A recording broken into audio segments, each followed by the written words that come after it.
La nuit était froide et humide lorsque nous arrivons à la maison de campagne des parents de Camille. Le vieux bâtiment en bois, avec ses murs blancs et ses fenêtres sombres, semble nous accueillir avec un soupir mélancolique lorsque nous ouvrons la porte. L'odeur du vieux bois mélangée à l'arôme d'une cheminée récemment allumée créait une atmosphère accueillante. Moi, Léa, je ne pouvais contenir l'excitation d'être enfin ensemble pour une soirée de jeux, d'histoires effrayantes, et bien sûr, la soirée pyjama tant attendue. Et c'est incroyable, Camille! M'exclamai-je en admirant la décoration rustique et cosy des lieux. Oui, mes parents ont beaucoup investi pour conserver le charme d'antan de la maison, répond Camille en souriant. Allez, laisse tes bagages dans la chambre d'amis. On a toute une nuit devant nous. Julien et Maxime suivaient de près, portant des sacs contenant des collations, des boissons et des jeux de société. L'excitation était palpable, tout le monde était impatient de commencer à s'amuser. Nous nous sommes installés dans le salon, où une grande cheminée rugissait, projetant des ombres dansantes sur les murs. Camille a apporté une épaisse couverture et nous nous sommes installés en cercle, prêts à démarrer le marathon du jeu. Alors, quel sera le premier match ? Demanda Maxime en se frottant les mains d'une manière théâtrale. Et si on commençait par quelque chose de léger, comme détective ? Suggéra Julien en ouvrant déjà la boîte de jeux. La soirée s'est déroulée avec des rires et des jeux, chacun de nous gagnant et perdant à tour de rôle avec le même enthousiasme. Nous avons joué à des jeux de stratégie, aux cartes et même à un championnat de mime impromptu qui a suscité des rires et des moments embarrassants. Après quelques tours, j'ai ressenti une curiosité croissante pour explorer davantage la maison. Il y avait quelque chose d'intrigant dans cet endroit, comme si chaque recoin cachait un secret à découvrir. Camille, tu as mentionné qu'il y avait un grenier ici, n'est-ce pas ? Ai-je demandé, essayant de cacher mon excitation. Oui, mais pourquoi cette curiosité tout d'un coup ? Camille a ri, mais j'ai perçu une pointe d'intérêt dans ses yeux. Je pense juste que ce serait amusant d'explorer la maison un peu plus. Qui sait, peut-être que nous trouverons quelque chose d'intéressant ? Et suggérai-je en jetant un regard significatif à Julien et Maxime. J'en suis, il s'exclama Julien, toujours prêt pour une nouvelle aventure. Maxime hocha la tête, se leva et tendit les bras. Alors allons-y. Le grenier est par ici, dit Camille en ouvrant la voie avec une lampe de poche à la main. Nous montâmes les escaliers grinçants qui menaient au grenier. L'ancienne porte en bois céda dans un gémissement, révélant un espace rempli de poussière et de souvenirs oubliés. Des cartons empilés, des meubles recouverts de draps et des objets divers créaient une atmosphère de mystère et de nostalgie. « Regarde ça !» lui appela Maxime en tenant une vieille planche poussiéreuse. « Cela ressemble à une planche Ouija. » L'enthousiasme nous a envahis. Une planche Ouija. Nous n'avions jamais rien vécu de pareil auparavant et l'idée d'une séance semblait irrésistible. « Allons-nous avoir une séance ?» suggérai-je, essayant de cacher ma nervosité sous une façade d'enthousiasme. « Je ne sais pas, Léa. » Camille hésita en regardant le tableau avec un mélange de curiosité et de peur. Ces choses peuvent être dangereuses. Hey, oh, Alice, Camille. C'est juste une blague. Qu'est-ce qui pourrait mal se passer ? Argumenta Julien, essuyant déjà le tableau avec la manche de sa chemise. D'accord, mais seulement pour quelques minutes. Et si quelque chose d'étrange arrive, on s'arrête immédiatement, a cédé Camille, assise en cercle avec le tableau au centre. Nous allumons quelques bougies pour créer l'ambiance appropriée et nous concentrons sur le tableau. Nous avons tous posé légèrement nos doigts sur la planchette, notre cœur battant plus vite d'anticipation. J'ai moi-même ressenti un mélange d'excitation et de nervosité, mais je ne pouvais pas nier ma curiosité de voir ce qui allait se passer. Les esprits, si vous êtes présents, manifestez-vous, dit Julien en essayant de paraître sérieux, mais avec un sourire enjoué aux lèvres. Pendant un instant, rien ne s'est passé. Juste le silence du grenier et le léger bruissement des bougies. Puis, lentement, la planchette se mit à bouger. D'abord presque imperceptiblement, puis de manière plus décisive. « Est-ce que vous insistez pour ça ?» demanda Camille, les yeux écarquillés. « Non, je le jure pas, répondis-je, sentant un frisson parcourir ma colonne vertébrale. La planchette bougea jusqu'à épeler le mot « jupe ». Nous nous sommes regardés avec incrédulité et un peu peur, mais nous avons continué. « Pourquoi devrions-nous partir ?» demanda Maxime, la voix ferme mais légèrement tremblante. La réponse vint rapidement, les lettres se formant une à une, avant l'aube. La tension dans l'air était palpable. Nous étions tous assis en silence, absorbant le message. Je pouvais sentir mon cœur battre à tout rompre et les expressions sur les visages de mes amis reflétaient le même sentiment. Camille fut la première à briser le silence. « C'est ridicule. Quelqu'un doit se moquer de nous, dit-elle, essayant de paraître confiante. Je ne plaisante pas, a déclaré Julien en levant les mains du tableau. Et toi, Maxime? Moi non plus. Ça commence à me faire peur, a admis Maxime en regardant autour de lui comme s'il s'attendait à voir quelque chose ou quelqu'un. Je pouvais sentir l'humeur changer. La plaisanterie avait perdu de son côté amusant et quelque chose de plus sombre avait pris sa place. Les lumières commencèrent à vaciller et un vent glacial balaya le grenier, soufflant certaines bougies. Sortons d'ici. C'est allé trop loin, dit Camille en saisissant la lampe de poche et en se levant rapidement. Nous descendîmes les escaliers en silence, chacun perdu dans nos propres pensées. Le salon autrefois accueillant semblait désormais étrangement oppressant. Nous restâmes assis en silence, essayant de comprendre ce qui venait de se passer. Peut-être que nous devrions vraiment sortir, suggérai-je, même si une partie de moi ne voulait pas abandonner la soirée que nous avions planifiée si facilement. Et non. Restons. Il doit y avoir une explication logique à cela, dit Julien en essayant de retrouver son calme. Peut-être que c'est une sorte de courant d'air dans le grenier ou quelque chose du genre. Oui, c'est possible, acquiesça Maxime, même si sa voix trahissait l'incertitude. Camille restait silencieuse, regardant le tableau désormais abandonné dans un coin de la pièce. Je voyais que quelque chose la dérangeait, mais elle n'était pas prête à l'admettre. Détendons-nous et continuons la nuit. Nous pouvons regarder un film ou quelque chose du genre, suggérai-je, essayant d'apaiser la tension. Nous avons convenu de laisser de côté la séance de spiritualisme et de nous concentrer sur quelque chose de plus léger. Nous avons choisi un film de comédie, en espérant que les rires dissiperaient l'atmosphère pesante qui planait sur nous. Au fur et à mesure que le film avançait, j'ai commencé à me sentir un peu plus détendu. Les rires et les blagues ont contribué à apaiser la tension, et pendant un instant, tout est revenu à la normale. Mais au fond de moi, je ne pouvais pas oublier le message inquiétant de la planche Ouija. Une fois le film terminé, nous avons décidé de nous préparer à aller au lit. Nous répartissons matelas et sacs de couchage dans la pièce, créant ainsi un camp impromptu. Alors que nous nous installions, Camille s'est approchée de moi. « Léa, tu penses qu'on devrait vraiment s'inquiéter de ce message ?» demanda-t-elle à voix basse pour que les autres ne l'entendent pas. Je ne sais pas, Camille. Cela pourrait être juste une coïncidence ou une blague que nous n'avons pas comprise, répondis-je, même si je n'étais pas complètement convaincu.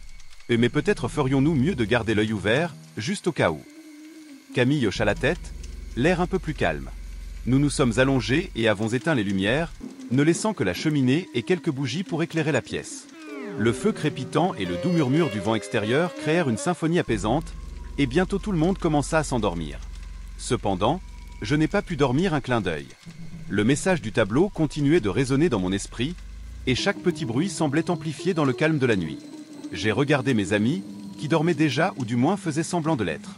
C'est alors que j'ai entendu un bruit venant du grenier. Un léger remue-ménage, presque imperceptible, mais suffisant pour me faire m'asseoir et faire attention. J'ai regardé Camille, qui semblait aussi avoir entendu. « Avez-vous entendu que… » murmurai-je, essayant de ne pas réveiller les autres. « Oui, répondit-elle, les yeux écarquillés d'inquiétude. « Allons-nous vérifier ?» J'ai hésité un moment, mais la curiosité et l'envie de protéger mes amis étaient plus fortes. Je me levai silencieusement et pris la lampe de poche. Camille fit de même, et ensemble, nous remontâmes les escaliers qui menaient au grenier. J'étais assis sur le sol du salon, toujours en train de traiter le message inquiétant que la planche Ouija nous avait envoyé. Les lumières avaient clignoté de manière inquiétante et cette phrase « Quitter la maison avant l'aube » résonnait dans mon esprit. Le visage de Léa était pâle et Julien avait l'air plus intrigué qu'effrayé. Maxime essayait de cacher sa nervosité en riant nerveusement. Nous avons décidé d'ignorer l'avertissement, peut-être par entêtement, peut-être parce que nous ne voulions pas que la soirée amusante se termine si tôt. L'atmosphère commença cependant à changer.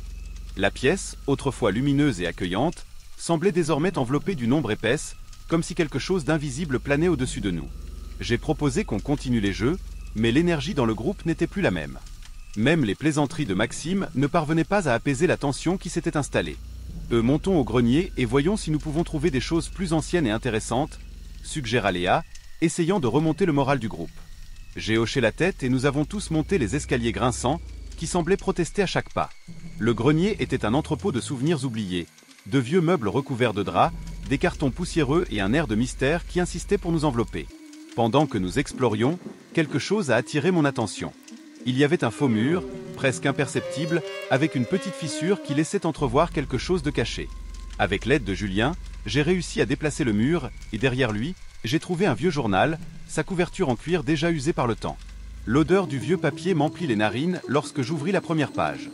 Regardez ça, ai-je appelé aux autres, qui se sont approchés avec curiosité. Les premières pages du journal étaient remplies de notes détaillées, écrites d'une écriture élégante mais fragile. En le feuilletant, j'ai remarqué que le contenu devenait de plus en plus inquiétant. Il rapportait des événements macabres survenus dans la maison il y a des décennies. Des disparitions mystérieuses, des phénomènes inexpliqués, et plus effrayants encore, des mentions de rituels occultes. C'est incroyable et terrifiant à la fois, commente Julien, les yeux rivés sur le journal. Mais, bien sûr, tout cela ne doit être qu'une histoire inventée par quelqu'un avec beaucoup d'imagination. Ou ça pourrait être réel, répondit Léa, l'air sérieux. Peut-être que le message sur le tableau a quelque chose à voir avec ça. Maxime, jusqu'alors resté silencieux, proposa d'aller chercher d'autres boissons à la cuisine. Et je pense que nous avons tout besoin d'un verre après ces révélations, a-t-il déclaré, tentant d'apaiser la tension. Nous avons accepté et il est descendu pendant que nous continuions à explorer le journal. Les minutes passèrent et Maxime ne revint pas. Qu'est-ce qui prend si longtemps ? Ai-je demandé, commençant à m'agiter. Julien décide de se lancer à sa poursuite, tandis que Léa et moi continuons à lire le journal, de plus en plus attirés par les histoires d'horreur qu'il contient. Soudain, j'ai entendu un cri étouffé venant d'en bas. Julien ? J'ai appelé, mais il n'y a pas eu de réponse. Le silence qui suivit fut assourdissant. Léa et moi nous sommes regardés et j'ai vu la peur se refléter dans ses yeux. Nous avons couru à la cuisine, mais nous n'avons trouvé aucune trace de Julien ou de Maxime. La panique commença à s'installer. Ce n'est pas bien, murmura Léa, la voix tremblante. Ils ne disparaîtraient pas simplement. Nous avons décidé de nous séparer et de regarder autour de la maison. Je suis allé au sous-sol, un endroit qui m'a toujours fait peur, pendant que Léa remontait au grenier. Le sous-sol était sombre et humide, l'air y semblait plus lourd. Mes mains tremblaient alors que je cherchais l'interrupteur autour du mur. Quand je l'ai finalement trouvé, la faible lumière illuminait partiellement la pièce, révélant partout de vieilles boîtes et des toiles d'araignée. Julien ? Maxime ? Y ai-je appelé, mais la seule réponse a été l'écho de ma propre voix. J'ai continué à explorer, chaque pas résonnant sur le sol en béton. C'est alors que j'ai vu quelque chose qui m'a glacé le sang, des traînées de sang sur le sol, menant à une porte secrète que je n'avais jamais remarquée auparavant. Mon cœur battait à tout rompre, mais la curiosité et le besoin de retrouver mes amis étaient plus forts que la peur. J'ai poussé la porte qui s'est ouverte avec un grincement inquiétant, révélant une pièce cachée. Les murs étaient couverts d'étranges symboles qui semblaient vibrer de leur propre énergie. Oh mon Dieu, me murmurai-je, sentant un frisson parcourir ma colonne vertébrale. Il y avait une table au centre de la pièce, pleine de bougies éteintes et d'autres symboles dessinés. J'ai pris le journal que j'avais apporté avec moi et je l'ai feuilleté frénétiquement, essayant de trouver une référence à cet endroit. C'est alors que Léa apparut à la porte, haletante. « Et j'ai trouvé quelque chose dans le grenier » dit-elle en brandissant un morceau de papier jauni. « Et je pense que cela pourrait nous aider. » Elle est venue et m'a montré le papier qui contenait les instructions pour un rituel. « Ça a l'air dangereux » ai-je commenté, mais Léa était déterminée. « Si on veut sauver Julien et Maxime, il faut essayer » a-t-elle insisté. À contre-séhur, j'ai accepté et nous avons commencé à préparer le rituel avec les objets que nous avions trouvés dans la pièce. Pendant que nous travaillions, la maison semblait se refermer autour de nous. Les bruits étranges se sont multipliés et nous avons senti une sombre présence nous observer. Le temps semblait jouer contre nous et la tension augmentait à chaque minute. Il faut en finir avant qu'il ne soit trop tard, dit Léa en allumant les bougies autour de nous. Nous avons commencé à chanter les paroles du rituel, nos voix se mêlant aux murmures venant des murs. Soudain, les lumières vacillèrent à nouveau et un coup de vent éteignit les bougies. La pièce était plongée dans l'obscurité et je sentis une main froide toucher mon épaule. Je me suis rapidement retourné, mais il n'y avait personne. Léa, quelque chose ne va pas, murmurai-je, mais avant de pouvoir terminer ma phrase, j'entendis un cri venant de quelque part dans la maison. Julien » s'exclame Léa, et nous courons vers le son. Nous avons retrouvé Julien allongé sur le sol du salon, désorienté et pâle. « Que s'est-il passé » ai-je demandé en l'aidant à se relever. « Je ne sais pas, dit-il d'une voix faible. Je suis allé chercher les boissons et tout à coup, tout est devenu noir. Quand je me suis réveillé, j'étais là. » Léa et moi nous sommes regardés, conscients que quelque chose de très étrange et dangereux se passait dans cette maison. « Nous devons sortir d'ici » a-t-elle dit, et nous étions tous d'accord. Alors que nous nous dirigions vers la porte, Julien s'arrêta brusquement. « Maxime, dit-il, les yeux écarquillés. Où est Maxime ?» La panique est revenue en force et nous avons commencé à fouiller frénétiquement la maison. Chaque recoin semblait cacher un nouveau mystère et la peur s'enfonçait plus profondément dans nos cœurs. C'est alors que nous avons retrouvé la porte de la cave ouverte et les traces de sang que j'avais vues auparavant semblaient plus fraîches. Et il doit être là-bas, a déclaré Julien avec une détermination que je ne connaissais pas. Nous descendîmes les escaliers, chaque marche plus lourde que la précédente, jusqu'à atteindre à nouveau la porte secrète. La pièce était telle que nous l'avions laissée, mais quelque chose semblait différent. C'est alors que nous entendîmes un léger gémissement venant d'un coin sombre de la pièce. Nous y avons couru et avons trouvé Maxime, ligoté et bâillonné, les yeux écarquillés de terreur. Nous avons rapidement relâché les attaches, il s'est levé en tremblant. Je ne sais pas ce qui s'est passé, dit-il, la voix tremblante. Quelqu'un m'a surpris dans la cuisine et m'a amené ici. Il faut qu'on parte d'ici maintenant, a dit Léa, et nous étions tous d'accord. Nous avons monté les escaliers aussi vite que possible, mais la maison semblait nous retenir, comme si elle ne voulait pas nous lâcher. Lorsque nous atteignîmes enfin le salon, la porte d'entrée était verrouillée. Nous avons essayé de l'ouvrir, mais c'était inutile. C'est alors que nous avons réalisé que la seule issue était de terminer le rituel que nous avions commencé. Nous sommes retournés dans la pièce cachée, avec le sentiment d'être surveillés. Les bougies étaient éteintes, mais nous les avons rallumées et avons repris le rituel. Cette fois, Julien et Maxime nous rejoignent, leur voix se mêlant à la nôtre. Au fur et à mesure que nous chantions ces mots, l'atmosphère autour de nous semblait changer.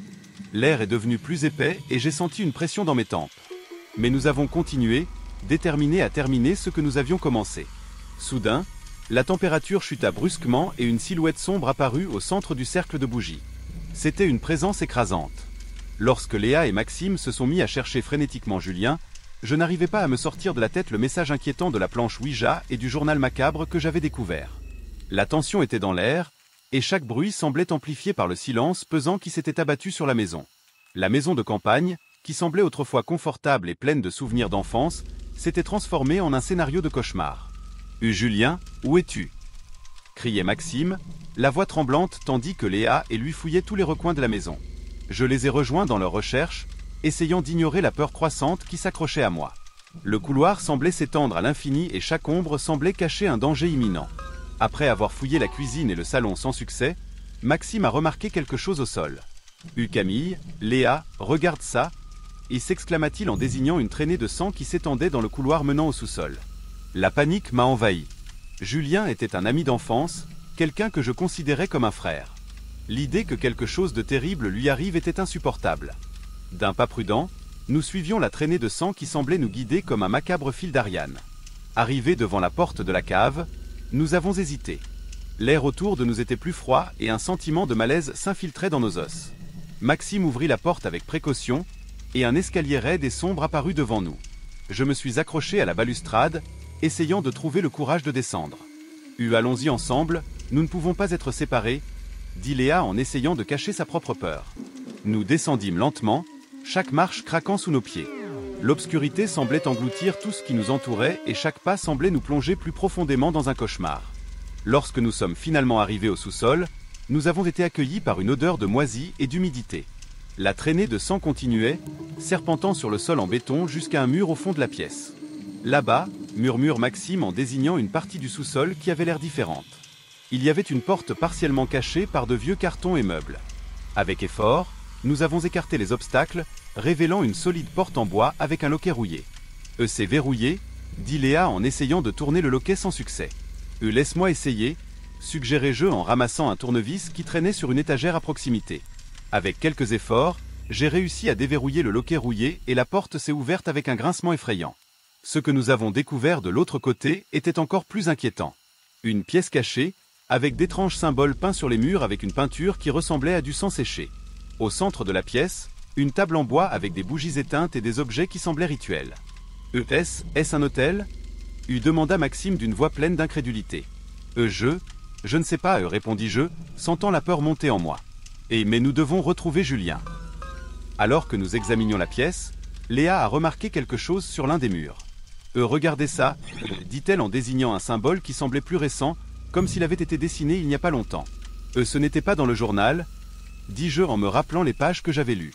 Mais c'est clairement quelque chose lié au rituel occulte que j'ai mentionné. Il faut qu'on sorte d'ici, dit Maxime, la voix empreinte d'urgence. Ce n'est pas sûr. Mais avant que nous puissions décider quoi faire, un léger bruit résonna dans le sous-sol. Un son qui nous glaça le sang dans les veines. C'était un murmure lointain, à peine audible, mais venant clairement de quelque part à l'intérieur de la maison. « Vous avez entendu ça, les gars » demanda Léa, les yeux écarquillés de peur. « Oui, répondis-je, sentant un frisson parcourir ma colonne vertébrale. « On dirait que ça vient d'en haut. » Nous avons quitté la pièce cachée et sommes remontés au rez-de-chaussée en suivant le bruit des chuchotements. Le son semblait nous guider, augmentant en volume à mesure que nous nous approchions du salon. Quand nous sommes arrivés, nous avons vu quelque chose qui nous a paralysés de peur. Julien était là, debout au milieu de la pièce, mais quelque chose n'allait vraiment pas. Son visage était pâle, presque cadavérique, et ses yeux avaient une expression vide, comme s'il n'était pas vraiment là. « Julien !» J'ai crié en courant vers lui. « Où étais-tu ? Que s'est-il passé ?» Mais il n'a pas répondu. Au lieu de cela, il m'a regardé avec une expression mêlée de confusion et de peur. « Je ne m'en souviens pas, murmura-t-il, sa voix faible et distante. Quelque chose m'a attiré, et puis l'obscurité. Maxime s'approcha en posant une main sur l'épaule de Julien. « Nous sommes là maintenant, sortons d'ici ensemble. » Alors que nous essayons de comprendre ce qui était arrivé à Julien, j'ai remarqué qu'il regardait quelque chose derrière nous. « Qu'est-ce qui ne va pas, Julien ?» ai-je demandé en me retournant lentement. C'est alors que je l'ai vu. Sur le mur de la pièce, où auparavant il n'y avait qu'un tableau ancien, il y avait maintenant plus de symboles, semblables à ceux que nous trouvions au sous-sol. Et au centre de ces symboles, une image grotesque et inquiétante d'un personnage encapuchonné. « Cela devient de plus en plus bizarre, » dit Léa, la voix tremblante. « Il faut qu'on sorte d'ici, » a déclaré Maxime, l'urgence dans sa voix plus évidente que jamais. « Il se passe quelque chose de très grave. » Mais avant que nous ayons pu bouger, les lumières se sont mises à clignoter à nouveau, plongeant la pièce dans une danse d'ombre et de lumière. Et puis, comme si une force invisible nous frappait, nous avons tous ressenti un froid intense et une pression écrasante dans notre poitrine. « Nous devons revenir au journal, » dis-je en essayant de rester calme. Peut-être qu'il y a quelque chose là-dedans qui peut nous aider à comprendre ce qui se passe. Nous sommes retournés au grenier, où se trouvait le journal, et j'ai commencé à feuilleter frénétiquement les pages, à la recherche d'indices. Chaque mot semblait plus sinistre à la lumière de ce que nous vivions. C'est alors que j'ai trouvé un passage qui a fait arrêter mon cœur. La famille qui vivait ici, c'était des occultistes, dis-je, la voix tremblante. Ils ont accompli des rituels, des sacrifices. Et il semble qu'il ait invoqué quelque chose qu'ils n'ont jamais pu contrôler. Cela explique les symboles et l'autel, dit Léa en regardant par-dessus mon épaule. Et Julien ? Demanda Maxime. Que lui est-il arrivé ? J'ai continué à lire, cherchant désespérément des réponses. Il croyait pouvoir contrôler l'entité avec un rituel spécifique. Mais si quelque chose tournait mal, l'entité serait piégée dans la maison, cherchant une nouvelle victime pour accomplir le rituel. Julien a été choisi, dit Léa, la compréhension naissant enfin dans ses yeux. Il a été emmené par l'entité. Mais il est là maintenant, dis-je en regardant Julien. Nous pouvons le sauver. Comme, demanda Maxime, le doute évident dans la voix. Nous devons terminer le rituel, répondis-je, sentant l'urgence de notre situation. Mais pour ce faire, nous avons besoin de plus d'informations. Nous sommes retournés au journal, lisant attentivement chaque mot. Nous avons découvert qu'il existait un rituel qui pouvait libérer l'entité et sauver Julien, mais cela impliquait un sacrifice. La peur et la tension augmentaient de seconde en seconde et nous savions que le temps était compté. Nous devons essayer, dis-je, déterminé. On ne peut pas laisser Julien comme ça. Mais et si ça tourne mal ? Demanda Léa, le doute dans les yeux. Nous n'avons pas le choix, a répondu Maxime. C'est la seule chance que nous avons. Le journal en main, nous sommes retournés au sous-sol, où se trouvait l'autel. Nous avons placé les bougies et les objets rituels comme indiqué et avons commencé à réciter les paroles du rituel. L'air autour de nous semblait trembler et un sentiment de malaise nous envahit. Les bougies clignotaient et les ombres dansaient sur les murs. Julien se tenait au centre de l'autel, nous regardant avec une expression de peur et de confusion. Nous y arriverons, dis-je, essayant de garder espoir. Mais au moment crucial du rituel, quelque chose s'est terriblement mal passé. Les bougies s'éteignirent et l'obscurité totale nous enveloppa. Des murmures et des rires maléfiques résonnaient autour de nous et la pression dans nos poitrines augmentait. « Camille, que se passe-t-il » cria Maxime, la voix pleine de panique. « Je ne sais pas » répondis-je en essayant de rallumer les bougies. Mais avant que nous puissions faire quoi que ce soit, Julien commença à convulser et une force invisible sembla l'éloigner de nous. « Aide-moi » cria-t-il, la voix pleine de désespoir. « N'abandonne pas, Julien. J'ai crié en retour, essayant de le retenir. C'est alors que j'ai réalisé. Il nous fallait quelque chose de plus. Il manque quelque chose au rituel. J'ai continué à feuilleter le journal. La tension dans l'air était palpable. Le journal que je tenais tremblait légèrement entre mes mains moites. Il y avait quelque chose de profondément troublant dans les mots qu'il lisait, comme si chaque phrase portait le poids sombre des siècles passés. Léa et Maxime étaient à mes côtés, complices dans notre recherche de réponses dans cet environnement oppressant. La pièce cachée au sous-sol était une capsule de terreur, avec d'étranges symboles sur les murs, comme si une énergie ancienne et malveillante imprégnait chaque recoin. C'est à ce moment-là que nous avons entendu les bruits. Au début, ce n'étaient que des murmures indistincts, presque comme si l'air lui-même conspirait contre nous. Mais peu à peu, ils sont devenus plus clairs, plus insistants. Léa plissa les yeux, essayant de déchiffrer l'origine de ces sons. J'ai senti un frisson parcourir ma colonne vertébrale lorsque j'ai réalisé que les murmures venaient de l'autel dans la pièce cachée. Voyons ce que c'est, proposa Maxime en essayant de garder une voix ferme, mais le tremblement de ses paroles trahissait sa peur. Nous avons accepté, même si chaque pas vers l'autel ressemblait à un défi monumental. L'autel était un spectacle macabre. Il y avait des bougies fondues, des petits os qui pourraient provenir d'animaux et de vieilles photographies disposées de manière rituelle. Un en particulier a retenu mon attention. C'était une photo en noir et blanc d'une famille qui semblait appartenir à une autre époque. Cependant, ce qui a presque fait arrêter mon cœur, c'est la reconnaissance d'un visage familier. Julien était sur la photo, ou du moins quelqu'un qui lui ressemblait exactement. Ça ne peut pas être réel, murmura Léa, la voix pleine d'incrédulité et de peur. Maxime a pris la photo en se serrant la main, en l'analysant attentivement. C'est lui, marmonna-t-il, presque pour lui-même. Mais comment est-ce possible ? Avant que nous puissions discuter davantage, un bruit de pas résonna dans le couloir sombre. Nous nous sommes tous retournés en même temps, le cœur battant à tout rompre. Julien était là, debout à l'entrée de la pièce. Son visage était partiellement dans l'ombre, mais il y avait quelque chose de profondément anormal. Ses yeux, normalement pleins de vie, étaient vides et froids. Julien, où étais-tu ? Ai-je demandé, ma voix tremblante. Il n'a pas répondu immédiatement. Au lieu de cela, il entra dans la pièce avec une lenteur calculée, presque comme s'il savourait l'instant présent. Ses yeux se sont fixés sur nous un avant de finalement parler. « Et tu ne devrais pas être ici, dit-il, sa voix semblant étrangement lointaine. « Julien, ça va ?» Léa tenta de se rapprocher, mais il leva la main, l'arrêtant net. « Et tu ne comprends pas, continua-t-il, un sourire inquiétant se dessinant sur ses lèvres. « La maison, elle m'a choisi. » Maxime s'avança, le visage déformé par l'inquiétude. « De quoi tu parles, mec ? Tu nous fais peur. » Julien laissa échapper un rire sourd qui parut remplir la pièce d'une énergie sinistre. « Et je ne suis plus le Julien, tu sais. J'ai été choisi pour perpétuer l'héritage. » Mon cœur battait si vite que je pouvais l'entendre dans mes oreilles. Quoi qu'il arrive à Julien, ce n'était pas naturel. « Que veux-tu dire par là ?» ai-je demandé en essayant de rester calme. Il s'approcha de l'autel et d'un geste presque respectueux, ramassa une des vieilles photographies. « Cette famille » a-t-il déclaré en montrant la photo dans la pénombre, « c'est ma famille. J'étais destiné à continuer les rituels. » Léa déglutit difficilement, essayant de comprendre ce qu'elle entendait. « C'est fou, Julien.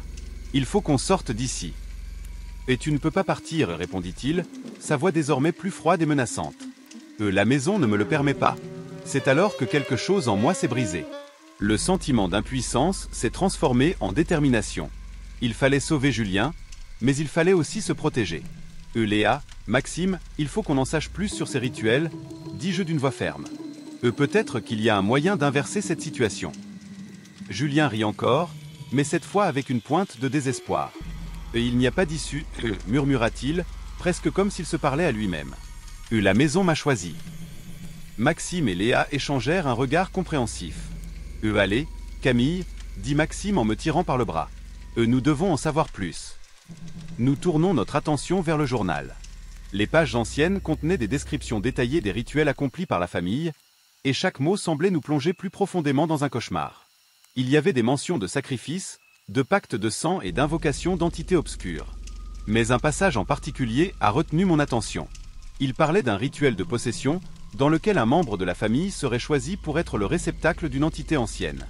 C'est sûrement ce qui est arrivé à Julien, dis-je en montrant le passage aux autres. Il était possédé. Léa était pâle, mais il y avait de la détermination dans son regard. Il doit y avoir un moyen de renverser la situation, a-t-elle déclaré. Est-ce que le journal mentionne quelque chose? J'ai continué ma lecture, les mains tremblantes. Finalement, j'ai trouvé une référence à un rituel de purification. Et voilà, dis-je, la voix pleine d'espoir. Il existe un rituel qui peut expulser l'entité, mais nous avons besoin de certains objets. Maxime regarda autour de lui la pièce, l'air sombre. Il va falloir fouiller la maison. On ne peut pas laisser Julien comme ça. Nous avons accepté, et alors que nous commencions à chercher les objets nécessaires, j'ai ressenti un étrange mélange de peur et d'espoir. Nous avions affaire à des forces bien au-delà de notre entendement, mais s'il y avait une chance de sauver Julien, nous devions essayer. Pendant que nous cherchions, les chuchotements continuaient, comme si la maison elle-même surveillait chacun de nos mouvements.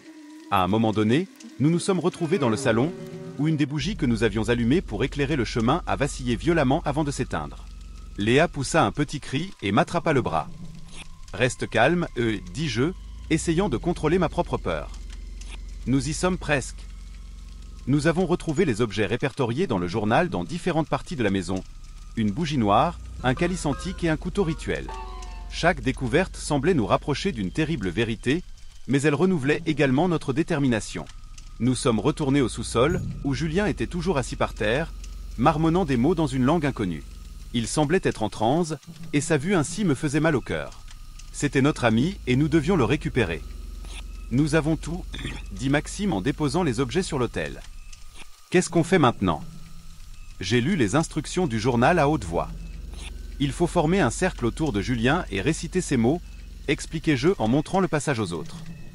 Et puis, nous devons utiliser le couteau pour couper un peu de notre sang dans le calice. Léa hésita, mais finit par acquiescer. Si ça doit sauver Julien, je ferai tout ce qu'il faut. Nous formâmes le cercle autour de Julien, qui se balançait maintenant en marmonnant de plus en plus fort. Nous avons commencé à réciter les mots du journal, nos voix se rejoignant dans un chant désespéré. L'énergie dans la pièce semblait changer, comme si nous remettions en question l'essence même de la maison. Avec le couteau à la main, j'ai fait une petite coupure au doigt et j'ai laissé le sang couler dans le calice.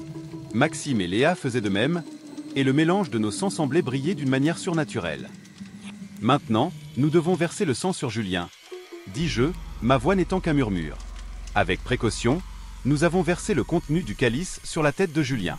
Il a crié, un son horrible qui a résonné dans le sous-sol et m'a glacé le sang. Mais ensuite, quelque chose d'incroyable s'est produit.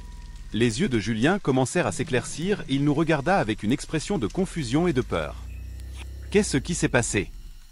demanda-t-il, la voix tremblante. « Tu es de retour, Julien, » dit Léa, des larmes de soulagement coulant sur son visage. « Nous vous avons sauvé. » Mais avant que nous puissions célébrer, la maison a semblé trembler autour de nous, comme si elle était furieuse.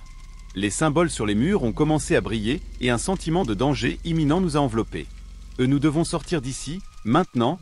cria Maxime en remettant Julien sur ses pieds. Nous avons couru à travers le sous-sol et monté les escaliers, la maison semblant essayer de nous piéger à chaque pas. Mais finalement nous sommes arrivés à la porte d'entrée et sommes sortis dans la liberté de la nuit. L'air frais n'a jamais été aussi agréable. Nous avons serré Julien dans nos bras, ressentant un mélange de soulagement et d'épuisement.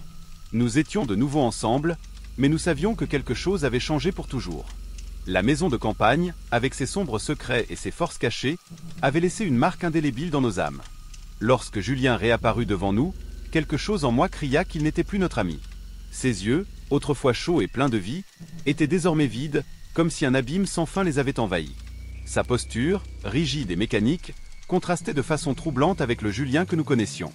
L'atmosphère dans la pièce cachée est devenue encore plus oppressante et un froid glacial m'a parcouru le dos. « Julien, qu'est-ce qui t'arrive » demanda Léa, la voix tremblante de peur et d'incrédulité. Il n'a pas répondu. Au lieu de cela, il s'avança lentement vers Maxime, ses mouvements étant inhumains et menaçants. Maxime recule d'un pas, mais Julien est plus rapide. Avec une force qui ne semblait pas être la sienne, Julien attrapa Maxime par le cou et le projeta contre le mur avec un impact qui fit trembler la maison. « Et Julien, arrête, tu nous fais du mal !»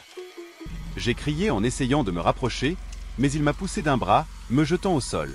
Le coup m'a laissé abasourdi, mais l'adrénaline et le désespoir m'ont fait me relever rapidement.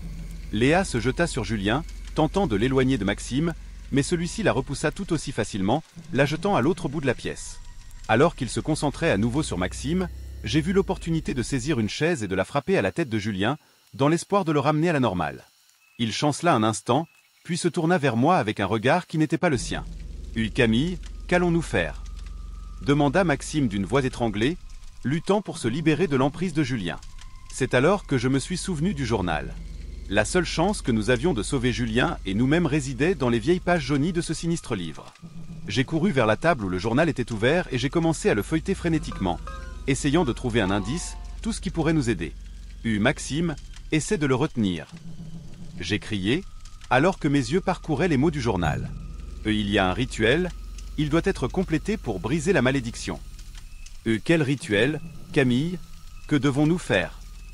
Demanda Léa en se levant difficilement et en me rejoignant. Cela implique un sacrifice. Ma voix s'éteignit alors que je prononçais le mot. Mais je ne sais pas exactement ce qui doit être sacrifié. Julien, toujours possédé par cette force maléfique, combattit Maxime avec une férocité surhumaine. Le temps presse et je sens que si nous n'agissons pas vite, nous perdrons Julien à jamais. Allez, ça doit être ici quelque part, murmurai-je en feuilletant les pages avec encore plus de désespoir. Finalement, j'ai trouvé le passage qui semblait décrire le rituel. Et voilà, il nous faut un cercle de protection, des bougies et quelque chose de personnel à Julien. Léa a couru chercher les bougies que nous avions utilisées plus tôt dans la nuit et les a positionnées dans la pièce. Vite, Camille, quoi d'autre? Nous avons besoin de quelque chose qui lui appartient. Son collier, peut-être? Suggérai-je, me souvenant du collier que Julien portait toujours. C'est sur son cou, écria Maxime, qui luttait toujours pour garder Julien sous contrôle. J'ai couru vers eux, et aussi prudemment que possible, j'ai attrapé le collier. Julien a essayé de m'arrêter, mais Maxime a réussi à le retenir encore un moment, le temps que je lui arrache le collier de son cou. Le collier en main, je reviens au centre du cercle de bougies. Léa, il faut qu'on allume les bougies et réciter les mots du journal, dis-je d'une voix ferme malgré la peur que je ressentais. Léa a allumé les bougies et j'ai commencé à lire les vieux mots en essayant de garder une voix ferme. S'il vous plaît, travaillez, s'il vous plaît, ramenez notre ami, pensais-je en récitant l'incantation. Les bougies se mirent à briller avec une intensité surnaturelle et Julien poussa un cri guttural qui résonna dans toute la maison. Camille, ça marche, il s'écria Maxime, mais sa voix était pleine de douleur. Julien se battait toujours, mais quelque chose changeait. Ses yeux, pendant un bref instant, parurent à nouveau clairs, comme si le vrai Julien essayait d'émerger. Mais ce n'était pas suffisant. Le journal mentionnait un sacrifice et je n'avais aucune idée de ce que cela signifiait. Que devons-nous faire d'autre? Ai-je demandé, désespéré. Je ne sais pas, Camille. C'est fou, s'exclama Léa, les larmes coulant sur son visage. C'est alors qu'une idée terrible m'est venue. Et si le sacrifice était quelque chose d'émotionnel? Quelque chose qui comptait beaucoup pour nous? J'ai regardé le collier dans mes mains, symbole de l'amitié que nous avions avec Julien. Il faudrait peut-être le sacrifier. Léa, Maxime, il faut détruire le collier, dis-je d'une voix tremblante. Quoi? Tu es sûr? Demanda Léa, surprise. Non, mais c'est la seule chose à laquelle je pense en ce moment. Nous devons essayer. Maxime a hoché la tête, et ensemble, nous avons placé le collier au centre du cercle de bougies. Avec un profond soupir, j'ai ramassé une des bougies et j'ai laissé la flamme toucher le collier. Alors que le métal s'échauffait et commençait à fondre, Julien poussa un cri de douleur et de désespoir, mais ses yeux commencèrent à s'éclaircir. La force perverse semblait s'affaiblir. Ça marche, cria Maxime en serrant Julien plus fort. J'ai continué à réciter les mots du journal, sentant la tension dans l'air augmenter. Les entités malveillantes de la maison ont commencé à se manifester physiquement, des ombres se déplaçant sur les murs, des murmures maléfiques résonnant autour de nous. La terreur était palpable, mais nous ne pouvions pas nous arrêter maintenant. Nous devions terminer le rituel. Le collier fondit finalement complètement et une explosion d'énergie parcourut la pièce. Julien tomba au sol, inconscient mais avec une expression apaisée sur le visage. Nous avons couru vers lui pour vérifier s'il allait bien. Et Julien, s'il te plaît, réveille-toi, murmurai-je en lui tenant la main. Ses yeux s'ouvrirent lentement et il nous regarda avec confusion. Et Camille? Léa? Maxime? Que s'est-il passé? Tu n'y croiras pas, mais on vient de te sauver la vie, a répondu Maxime en essayant de sourire malgré les larmes aux yeux. J'ai aidé Julien à se relever, et ensemble, nous avons quitté la pièce cachée. La maison semblait différente maintenant, comme si un poids avait été enlevé. Les ombres et les murmures ont disparu, et le froid glacial que nous ressentions s'est dissipé. Il faut qu'on sorte d'ici, dit Léa, et nous étions tous d'accord. Plus rien ne nous retenait dans cette maison. Nous avons rapidement pris nos affaires et sommes partis, sentant l'air frais de la nuit comme une bénédiction. Le soleil commençait à se lever au-dessus de l'horizon et la lumière de l'aube nous apportait un sentiment de soulagement indescriptible. Alors que nous nous éloignions de la maison, j'ai regardé en arrière une dernière fois. La maison de campagne de mes parents, autrefois lieu de souvenirs heureux, était désormais marquée par une nuit de terreur et de mystère. Mais au moins nous étions tous en vie. Et c'était ce qui comptait le plus. Promettons-nous de ne plus jamais revenir ici, d'accord ? Dit Julien, la voix encore faible mais pleine de détermination. Promis, avons-nous répondu à l'unisson, et sur ce, nous avons quitté la maison derrière nous, prêts à recommencer et à oublier cette terrible nuit. Mais au fond, nous savions que nous n'oublierions jamais complètement. L'expérience nous a marqués à jamais, et le souvenir de la lutte contre les forces cachées restera avec nous, rappel constant de la fragilité de notre réalité face à l'inconnu. En marchant ensemble, plus unis que jamais, nous avons senti que, d'une manière ou d'une autre, nous avions surmonté une épreuve que nous n'oublierons jamais. Je ne pouvais pas croire ce qui se passait autour de nous. L'air était chargé de tension et chaque respiration semblait plus lourde et plus laborieuse que la précédente. Nous étions tout autour de l'hôtel, le vieux journal ouvert dans mes mains, ses pages jaunies et usées racontant une histoire que j'arrivais à peine à assimiler. Léa se tenait à côté de moi, le visage masqué d'une détermination farouche, tandis que Maxime gardait une distance prudente, ses yeux se balançant constamment entre Julien, complètement possédé par une force maléfique, et nous. En lisant les passages du journal, mon cœur battait à tout rompre. Léa, douce et gentille Léa, était la véritable descendante de la famille occulte qui avait pratiqué des rituels macabres dans cette maison il y a des décennies. Son sang était la clé pour briser la malédiction qui nous hantait. Je n'ai pas pu m'empêcher de ressentir un sentiment de trahison et d'incrédulité. Comment était-il possible que Léa, notre amie de longue date, fasse partie de quelque chose d'aussi sombre ? Et Camille, il faut continuer, a insisté Maxime, la voix pleine d'urgence. J'ai hoché la tête, essayant de calmer mes mains tremblantes alors que je retournais au journal. Les mots jaillirent des pages, révélant d'horribles détails sur le rituel nécessaire pour annuler la malédiction. Et puis vient le point crucial, le sacrifice d'un descendant direct. Mon regard rencontra celui de Léa, et elle me fixa avec une expression que je n'arrivais pas à déchiffrer complètement. Léa, nous avons besoin de ton sang, dis-je d'une voix vacillante. Elle hocha lentement la tête, comme si elle savait déjà ce qui allait arriver. Je sais, Camille. Je l'ai toujours su. Ces paroles m'ont frappé comme un coup de poing dans le ventre. Que veux-tu dire par là ?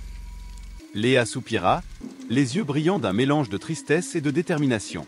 Je savais que j'étais un descendant de la famille. Depuis que j'ai trouvé cette planche Ouija, je savais qu'il y avait quelque chose de plus. J'ai planifié tout ça, Camille. Je voulais me venger. Se venger de nous ? Pourquoi ? Demanda Maxime, perplexe. Tu m'as trahi il y a des années. Tu te souviens de cette nuit-là, quand nous avons ri et joué, mais tu m'as laissé seul dans la forêt, terrifié. Je n'ai jamais oublié et je n'ai jamais pardonné. Je me suis souvenu de cette nuit. C'était une blague stupide, quelque chose que nous avons fait sans penser aux conséquences. Mais pour Léa, clairement, c'était plus que ça. C'était une marque profonde qui n'a jamais guéri. Léa, on ne savait pas, on n'a jamais voulu te faire du mal, dit-il, ressentant une vague de culpabilité. Elle secoua la tête, les yeux fixés sur les miens. Mais tu as mal. Et maintenant, tu vas payer. Avant que nous puissions réagir, Léa s'est précipitée en avant, saisissant un couteau de cérémonie sur l'autel. Mais avant que je puisse faire quoi que ce soit, quelque chose en moi s'est brisé. Un souvenir, un passage de journal que j'avais parcouru auparavant mais qui est maintenant devenu limpide. Accrochez-vous. J'ai crié en levant la main. Tout le monde se figea, y compris Léa. Je feuilletais frénétiquement le journal, à la recherche du passage qui pourrait nous sauver. Et puis, je l'ai trouvé. Une solution alternative, une manière de briser la malédiction sans faire de sacrifice. Léa, écoute. Il y a une autre façon. Nous n'avons pas besoin de sacrifice. Nous avons besoin d'un acte de véritable rédemption, dis-je rapidement. Léa hésita, le couteau toujours à la main. Qu'est-ce que tu dis ? Il existe un rituel alternatif. Celui qui nécessite une demande sincère de pardon et l'acceptation de ce pardon. Nous devons nous racheter pour ce que nous vous avons fait. C'est le seul moyen d'annuler la malédiction sans sang. Léa semblait lutter intérieurement, ses yeux reflétant une tempête d'émotions. Finalement, elle baissa le couteau, les larmes coulant sur son visage. « Est-ce que tu le regrettes vraiment ? Est-ce que tu me pardonnes vraiment ?» Et elle a chuchoté. « Oui, Léa. De tout mon cœur, dis-je, la voix étranglée par l'émotion. Maxime hocha vigoureusement la tête. Nous sommes désolés, Léa. Nous n'avons jamais voulu te faire de mal. Léa tomba à genoux en sanglotant. Je m'agenouillai à côté d'elle, la serrant dans mes bras. Maxime nous a rejoints, et pendant un instant, il n'y a eu que le silence et le bruit des larmes. L'environnement autour de nous a commencé à changer. Les murs, qui semblaient auparavant vibrer d'une énergie maléfique, commencèrent à s'éclaircir. Julien, possédé, tombe au sol, inconscient mais respirant normalement. « Ça marche » murmurai-je en regardant le journal qui brillait désormais d'une douce lumière. Suivant les instructions, nous nous sommes levés tous les trois et avons commencé le rituel de rédemption. Chaque mot, chaque geste avait un poids immense, mais aussi un sentiment de soulagement. Nous réparions enfin nos torts. Quand nous avons fini, un profond silence s'est emparé de la maison. Le sentiment d'oppression a disparu et pour la première fois depuis des heures, j'ai eu l'impression que nous pouvions respirer librement. Julien se mit à bouger, ouvrant lentement les yeux. Ce qui s'est passé ? Demandate-il, confus. Tout va bien maintenant. Julien, tu es en sécurité, dit-il en souriant. Léa s'approcha de Julien, le visage encore marqué par les larmes. Julien, pardonne-moi. Je ne voulais pas que ça aille aussi loin. Je voulais juste qu'il comprenne ma douleur. Julien la regarda un instant, puis hocha la tête. Je comprends, Léa, et je te pardonne. Ce moment de réconciliation semblait sceller le rituel. La maison, qui semblait autrefois animée d'une ancienne malveillance, était désormais en paix. Le journal entre mes mains tomba en poussière, sa mission accomplie. Nous avons quitté la pièce secrète ensemble, les épaules plus légères, mais le cœur encore lourd des souvenirs de ce qui s'était passé. La nuit était presque finie et un nouveau jour commençait à poindre à l'horizon. Sortons d'ici, ai-je suggéré, et tout le monde était d'accord. Alors que nous traversions la maison en direction de la sortie, je ne pouvais m'empêcher de réfléchir à tout ce qui s'était passé. Les ombres du passé étaient toujours là, mais maintenant il y avait une nouvelle lumière, un nouvel espoir que nous puissions aller de l'avant. En sortant dans l'air frais du matin, j'ai ressenti une vague de soulagement. La nuit de terreur était terminée et nous étions tous vivants, plus sages et peut-être plus unis que jamais. Et Léa, Kaira? Ai-je demandé en me tournant vers elle. Elle sourit, un sourire faible mais sincère. Oui, Camille. Je pense que je peux enfin mettre ça derrière moi. Maxime posa une main sur son épaule. Faisons face à cela ensemble, d'accord ? Nous sommes amis, après tout. Léa hocha la tête, et pour la première fois depuis longtemps, je vis une étincelle de véritable espoir dans ses yeux. En quittant le chalet, je savais que cette expérience nous avait changé pour toujours. Nous avons fait face à nos peurs les plus profondes, à nos échecs, et d'une manière ou d'une autre, nous en sommes sortis plus forts. La malédiction avait été brisée, et avec elle, les chaînes qui nous liaient au passé. Et ainsi, ensemble, nous laissons derrière nous la maison et les horreurs qu'elle contenait, prêtes à affronter une nouvelle aube et les promesses d'un avenir meilleur.